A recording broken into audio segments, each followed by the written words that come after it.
South Africa's red meat industry is being threatened by yet another foot and mouth disease outbreak. This not only puts the more than 500,000 jobs that the industry is responsible for at risk, but also its growth prospects. Dr. Peter Oberem from Afrivet sheds some light on this subject. Ons gesels ook met Johann Breytenbach oor grondeienaars se verantwoordelikheid rondom veldbrande en brandbestuur. Ons skakel wel nou eers oor na Lise vir die nuus, so bly ingeskakel.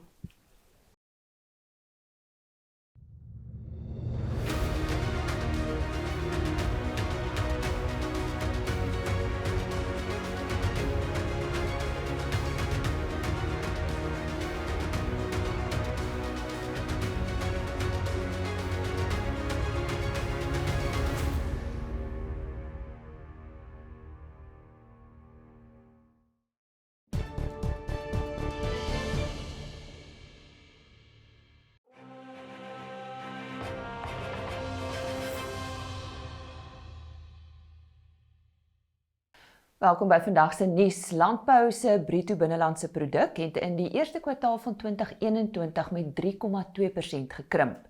So lui die jongste data van Statistiek Suid-Afrika. Dit ondanks die feit dat die ekonomie teen 'n jaar-op-jaar koers van 4,6% gegroei het. Die afname word hoofsaaklik aan die laer produksie van akkerbou en diereprodukte toegeskryf.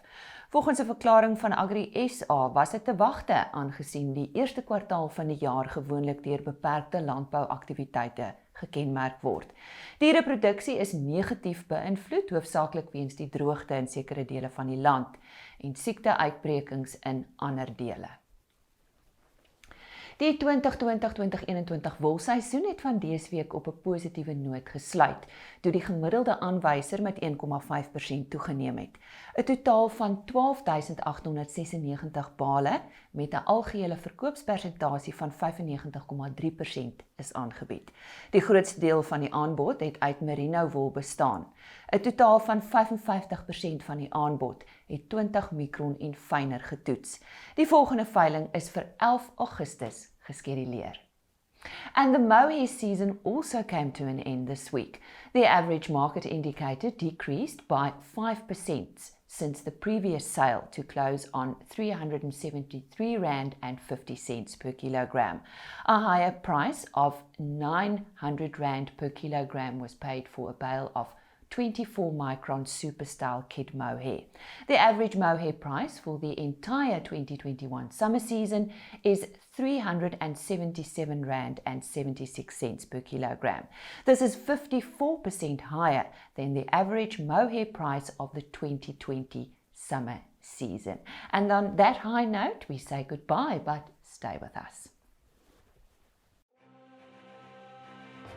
Netafim. Grow more with less.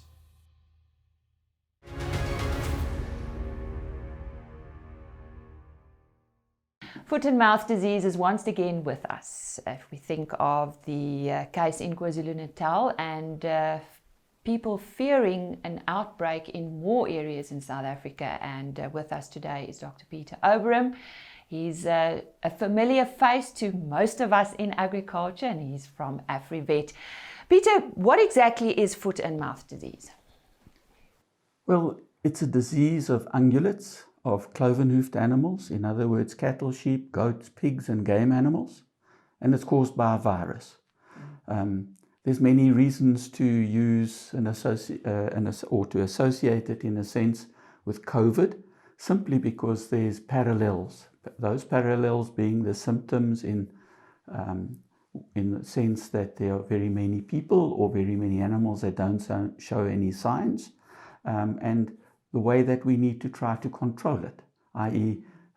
Social distancing, cattle must be kept apart, and sanitizing. Obviously we can't give them masks, but the rest will work. I like that. Which animals are affected by this disease? So the main focus of the issue is cattle. In particular exotic cattle, those that have come to this continent from Europe and elsewhere, because they're incredibly sensitive. It's a very contagious virus. It spreads like wildfire. And so the European countries, for example, are dead scared of it ever again getting into their continent. So there's internationally extremely strict control measures that are put in place by the OIE. You asked which animals can get it. Well, many can get it. All ungulates can get it. But the symptoms and the severity differ. So if you have local indigenous, let's call them that, cattle that have evolved together with the virus and the buffalo over thousands of years, the symptoms are very mild and very often not even there. Whereas if it's a highly bred, imported, for example, dairy cow, the milk production will disappear and they quite likely die. Why is it spreading at the moment? And has this been a historical disease within South Africa and the world? Well, yes, it's a very interesting question, that. It's a disease, as I said, of 1,000 plus years. But the local cattle are very well adapted to it and show very mild symptoms. It's spreading now for various reasons, and the first for me being that the fence between us, the biosecurity around it, is not what it could or should be, or used to be for that matter. So the fence between us and Zimbabwe, which is a pretty badly infected, probably the worst country, is almost non-existent. I know that recently one of our colleagues went down the fence for about 200 kilometers without seeing any. I remember in 2011 when there was the first outbreak in KZN, the people responsible from the department had to ask the community, where was the fence? So the fences are not there.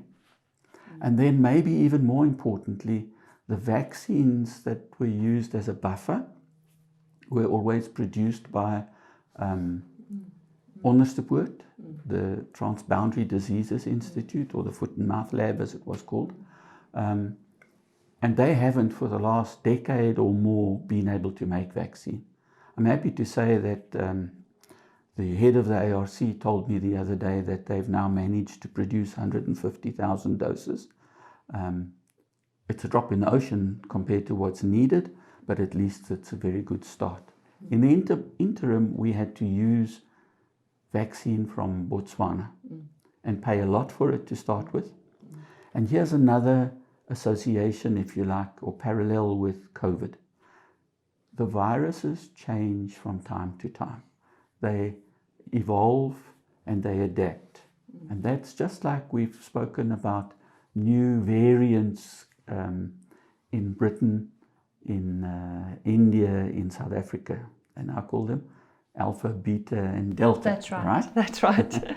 Well, let's say the foot and mouth ones have got a much better description, a much more precise description, but the process is the same. As the virus is spread from cow to cow, they change slightly, and then eventually they change to a point where the vaccine is no longer as effective as it should be. And I think over the not having locally produced vaccine, keeping track with those zero changes has resulted in us getting more cases.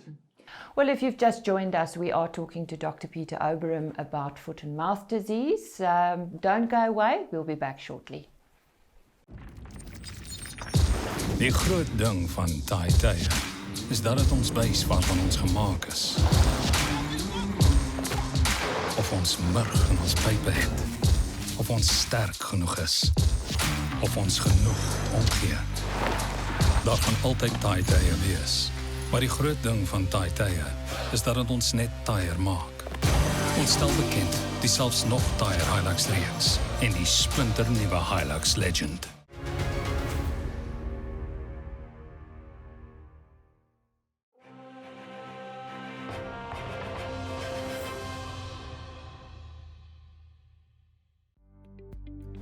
Good morning viewers. In this week's commodity price report we can see that the red meat prices for week 22 of the year did fairly well. Beef A2 carcass prices increased with 0.9% week on week, while the C2 carcass price increased with 2%. The wiener price remained more or less stable. In terms of lamb and sheep carcasses, A2 carcasses increased with 1.1%, while C2 carcasses increased with 1.4% on a week-to-week basis. The wean lamb price is also still very strong and increased with 2.8%. Pork price however decreased with 0.3%. In terms of natural fiber, the wool price increased with 1.5% from the previous auction, while the mower price decreased with 5.4% on the last auction for the summer season. The spot prices on the Suffolk market was mixed. Yellow maize increased with 2.2%, wheat decreased with 2.3%, while soybeans increased with 0.2% and sunflowers decreased with 2.5%. The rand did fairly bad for this week, decreased with 1% in strength against the dollar and 0.8% against the euro.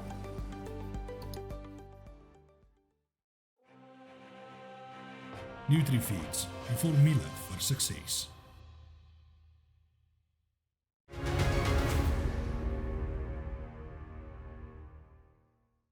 Welcome back to our discussion on foot and mouth disease with Dr. Peter Oberem. Peter, why should we be aware of this, and what impact does it and will it have on South Africa? The biggest and most serious impact is not what happens to the cattle. It's the control measures imposed by the OIE and by our veterinary services.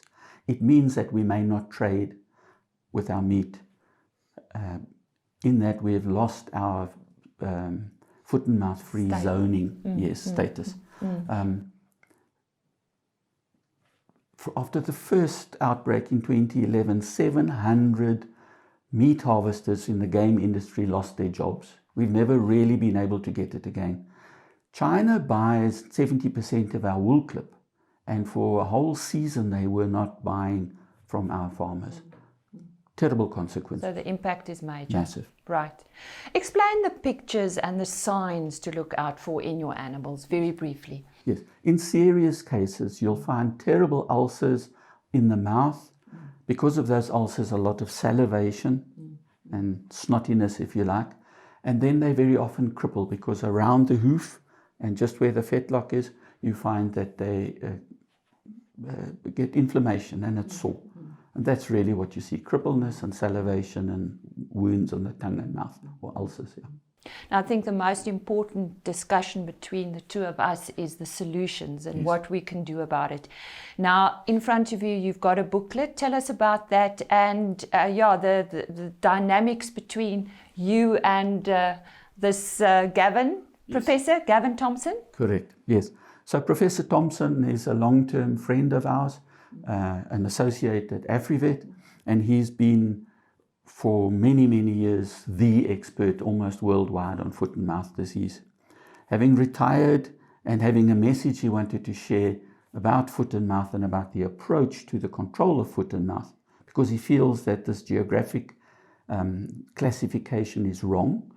He felt actually, and I'm sorry to say that he passed away after having just seen a pre-printed copy. He feels that we should move to what they call a commodity-based form of trade control. And that is my product clean? Is it safe to export? And that's much easier to do with modern technologies that now exist. We can test the cattle for antibodies within 20 minutes with cow side tests. We can test the carcass, taking samples from the lymph nodes, doing PCR within 20 minutes remotely. We can say that carcass is clean. And if you take that meat and you debone it, you take out the lymph nodes, you vacuum pack it, and then mature it. With the maturation, the pH falls. It falls below a level at which any virus can survive. So there are ways of certifying that meat is safe and clean of the virus, and then it will take our government to do bilateral negotiations with countries, other countries like China and Russia, to import our meats under that circumstance. So is that proposed solutions? What are the current problems? Why can't we do that?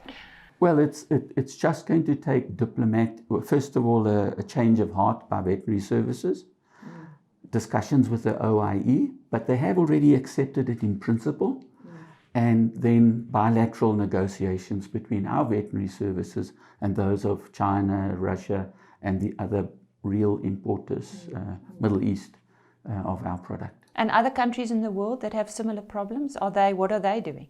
There are different ways. Some countries like Brazil actually vaccinate all the time. And yes, it is part of the solution that we discuss here as well. Monitoring the strains, updating of modern vaccines. Today you can make vaccines that don't even have to be contained in the production facilities like we've got here. And just go over to the commodity-based form of trade, because here the disease is not serious. Peter, in 30 seconds, what would you advise farmers? Again, it's like COVID.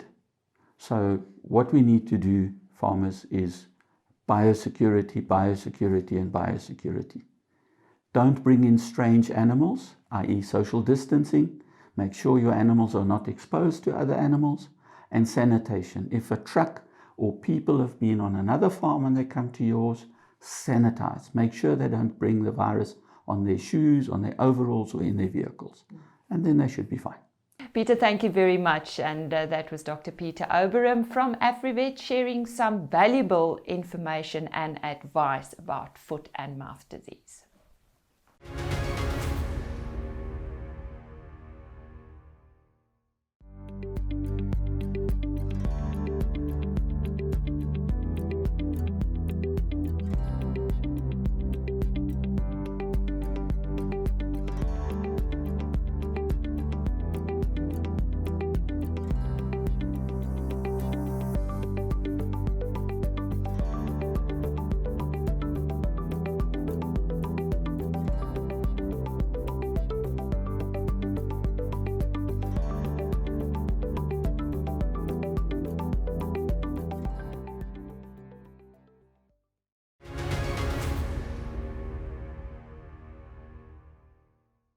Die brandseisoen in die somerreënvalgebiede het op 1 Junie afgeskop en ons het dit goed gedink om op Plaas TV vir die volgende paar weke oor brande te gesels. Brandbeskerming, wat is die grondeienaar se verantwoordelikheid? Wat gedoen word ten opsigte van opleiding? Is jou toerusting in die regte stand om te kan werk? Ensovoorts. Ons verwelkom eerste vandag vir Johann Breytenbach. Hy is van die Vrystaatse Sambreelvereniging vir Brandbeskerming. Johann, wat is 'n grondeienaar se verantwoordelikheid ten opsigte van veldbrande? Grondeienaars het 'n verantwoordelikheid en verpligting. Daar's 2 goeders binne die nasionale veld- en bosbrandwet. Die eerste ene is dat hulle moet brande wat op hulle grond ontstaan, moet hulle kan blus. Hulle moet die nodige toerusting hê om daai brande te kan blus en hulle het 'n verpligting op hulle om opgeleide personeel te hê, beskikbaar te hê om dan nou daai brande te kan blus. Die tweede gedeelte van die veld- en bosbrandwet sit dan nou 'n verpligting op grondeienaars of grondgebruikers, is eintlik 'n beter woord om te gebruik. Grondgebruikers moet voorsorgmaatreëls tref om te verhoed dat brande op hulle grond wat op hulle grond ontstaan versprei van hulle grond af, of laat brande op hulle grond na hulle grond toe kan versprei deur die implementering van voorbrande of brandstroke wat op hulle grond aangebring. So dit is 'n voorkomende maatreël, maar dit is ook reaktief. En binne in die konteks het mense nodig om te verstaan dat daar soms geen verskil tussen die beginsel wat in stede geld nie. As jy in die stad grond eiendom besit, 'n huis, dis nie 'n landelike situasie nie, en of jy het 'n besigheid wat jy daar bedryf, dan is daar allerlei bywette wat van jou voorskryf elektrisiteit byvoorbeeld moet op so 'n manier gedoen word, en jy moet 'n minimum hoeveelheid brandtoerusting hê, brandblussers, in restaurante is daar sekere voorwaardes. So daai beginsel word ook toegepas binne die nasionale veld- en bosbrandwet. En wat baie interessant is dat die mense moet onthou dat wanneer daar so dan nou 'n brand in die stad ontstaan of in stedelike gebiede, daar's 'n brandweerdiens En jy as 'n huiseienaar of as 'n besigheidseienaar moet jou eie noodmaatreëls toepas met die brandblusser of whatever ook al. Sodra daai brand dan onder beheer is, dan het jy hom onder beheer gebring, maar wanneer jy nie die vermoë het om daai brand onder beheer te bring nie, bel jy die brandweer. Die brandweer kom na jou toe en hulle blus daai brand en dan word jy 'n rekening gegee. So selfs die finansiële las lê nog steeds op die huiseienaar of die besigheidseienaar in stedelike gebied en hierdie selfde beginsel, met ander woorde die verantwoordelikheid, die finansiële verantwoordelikheid vir die blus van brande en die beheer van brande en die voorkoming en alles lê ook op die landelike grondeienaar wat onderhewig is aan die nasionale veld en bos. Is veldbrande uitsluitlik 'n landbouprobleem? Die kort antwoord is nee, dit is nie. Ek gaan 'n bietjie uitbrei daarop en dit is dat ons moet verstaan dat waar die nasionale veld en bosbrandwet geldig is ook in stedelike gebiede wat eintlik tegnies dan nou stedelike gebiede is, soos in klein hoewe in internasionaal word daar verwys na die Wildland Urban Interface en op hele groot verskeidenheid van grondgebruikers of klasse van grondgebruikers, nie net alleenlik landbouers nie. Daar's baie besighede wat op klein hoewe is of daar's toerismebedryf, daar's al daai tipe van goeders. Landelike estates, lifestyle estates, mense wat in daai soort van omgewing bly, hulle is ook onderhewig. Daai estates is onderhewig. Vakansieoorde, al daai mense is ook onderhewig aan die veld en bosbrand. Wat beteken dat wanneer 'n brandvereniging of wanneer hierdie bestuur gedoen moet word, dan moet 'n brandvereniging op sodanige manier bymekaar gesit word dat al hierdie verskillende klasse van grondgebruikers wat ook onderhewig is aan die brandwet, moet binne in 'n brandbeskermingsvereniging geakkommodeer word. So die brandbeskermingsvereniging se strukture en sy operasionele struktuur moet volgens wet hierdie mense akkommodeer. En daarom is dit nie uitsluitlik 'n landbouprobleem. Ons sê baie dankie aan Johann Breytenbach. Hy is van die Vrystaatse Sambreel Vereniging vir Brandbeskerming en onthou om uit te kyk vir nog onderhoude oor brandbestryding hier op Plaas TV.